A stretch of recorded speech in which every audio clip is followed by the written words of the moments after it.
So the last 3 years of my life have been hectic and fun.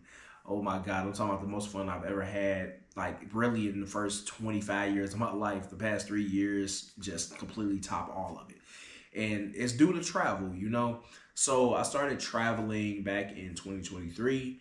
And my first country that I went to was Jamaica. So I've been to 8 countries so far, and let me tell you, my perspective on America, it has been completely changed forever.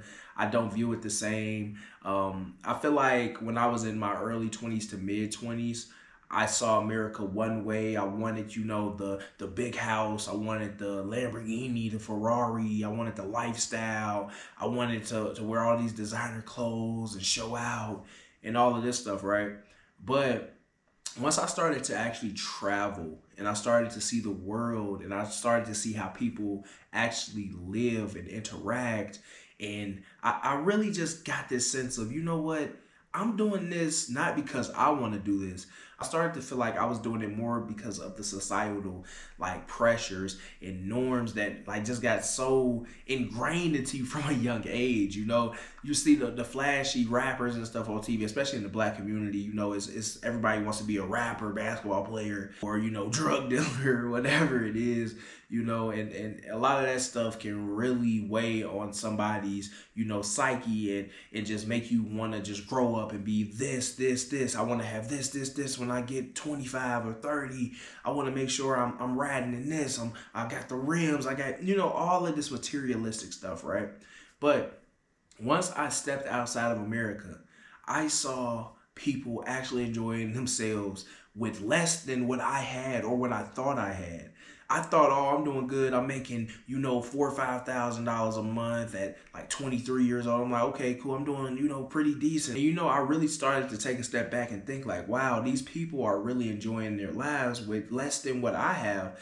Like at the time, I'm thinking to myself, I'm like, yo, these people aren't living in, the quote unquote best like conditions, but at the same time, they always got a smile on their face.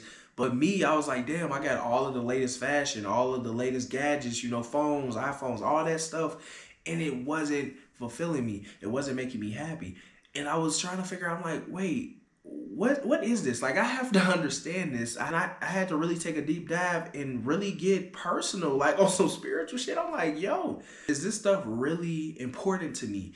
Like, do I really need this stuff to make myself feel better? Like, there's the self-happiness, and that's when I really started to just immerse myself into traveling and just seeing different cultures, interacting with different people, listening to different life stories, different scenarios. Everybody has a story to tell. And I really appreciate the fact that I was able to do so at such a young age, because I could have waited till I was in my 30s or in my 40s and started to travel, but I kind of probably would have already been completely stuck in my ways. And I definitely feel like it's something that a lot of Black Americans specifically need to do. You need to step out of America to really see what life is about, because you will be stuck on stupid forever if you don't. I'm telling you. So stepping outside of America, being in different countries, I really started to realize that America is just a big facade. A lot of times the things that we believe are important aren't really important in the grand scheme of things. Actual life is happening around us, but we're more focused on this social media and things that's going on the TV, and Ooh, just not I reality. love And Champions a lot of Global. times I feel like if you really take a step back and you view it from a different lens, Cheers. you see America is just capitalistic society, and everything is for sale, and you're always getting sold to, and you can't really live your life. It's basically like you are working, and at the end of the day, you can't have a fun life unless you're balling out of control. And 9 times out of 10, you're not balling out of control. Like that 1%, 10%, whatever, they might be doing okay, but at the same time, even them, they try to keep up with the Joneses. A lot of them go broke after a while. So it's definitely it's a clusterfuck, y'all. It's when you step out and you decompress and you really just look at it from another perspective, you'll really understand what I'm saying. But I feel like if you're just stuck in America, you haven't traveled anywhere, you haven't been anywhere, you might think that what I'm saying is crazy, but I'm telling you, it's not. It's the honest truth. America is not the end all be all. and it's fucked up. It's fucked up all the way around the board. That's the best way I can put it. It's a lot of stuff that's not right. A lot of systems, like from the way that we're policed to, you know, social norms. All of these things are just real issues that I feel like never get addressed, but they're always talked about, if you get what I'm saying, or never corrected, if I put it in better terms.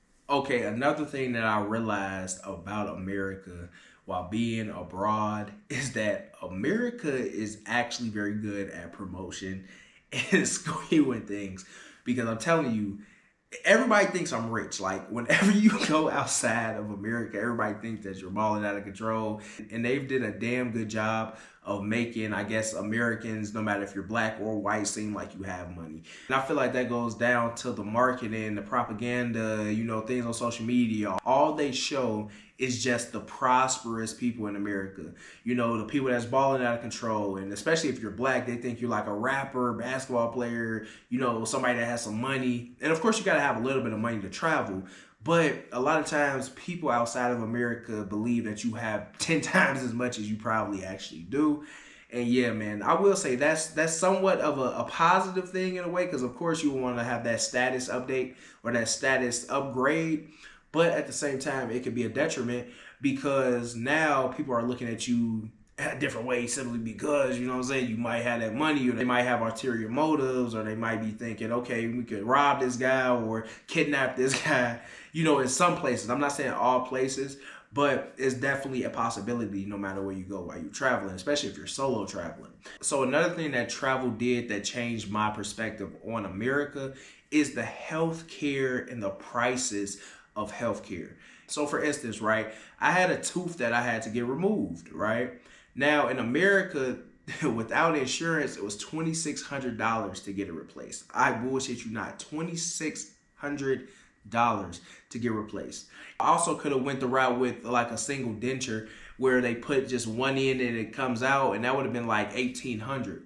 Do you know, here in Nairobi, Kenya, if I wanted to replace this tooth, it would literally cost me $245. $245. Yo. We're getting robbed, like all the way around the board. We are getting robbed. And the quality, and that's the thing, the quality is actually like probably better than in America's. America's might be subpar when it comes to, you know, things like that with like dental work or stuff like that. And even down to, you know, serious like surgeries and stuff. God willing, I don't experience any of this.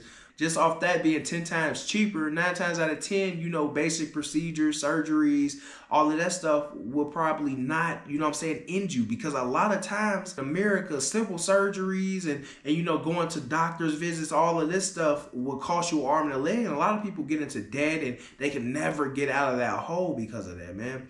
You know, so that's definitely another thing that traveling has showed me about America.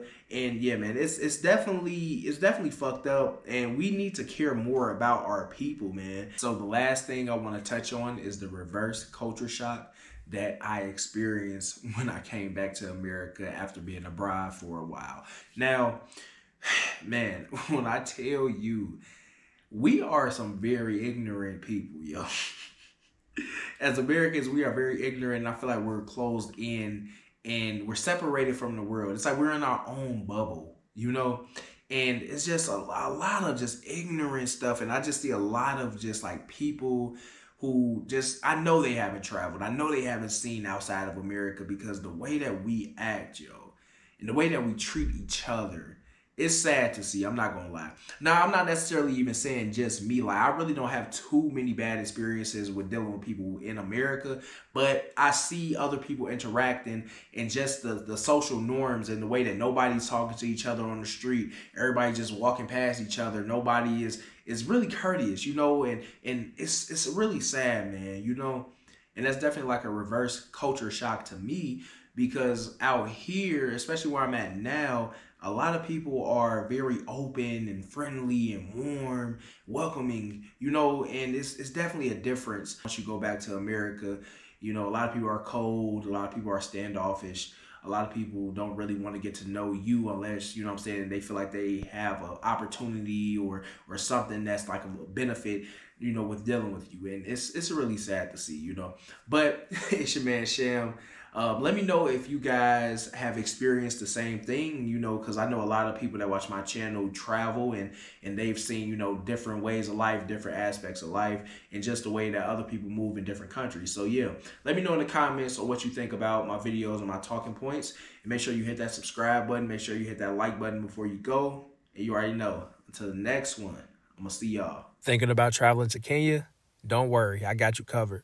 I created the ultimate Kenya travel guide so you don't have to waste any more time, money, or energy. With my travel guide, I detail the best airlines, safest neighborhoods, top Airbnbs, best restaurants, best malls, and the best nightlife spots. I basically give you the ins and outs on travel to Kenya, so definitely check it out. The link is in the description below.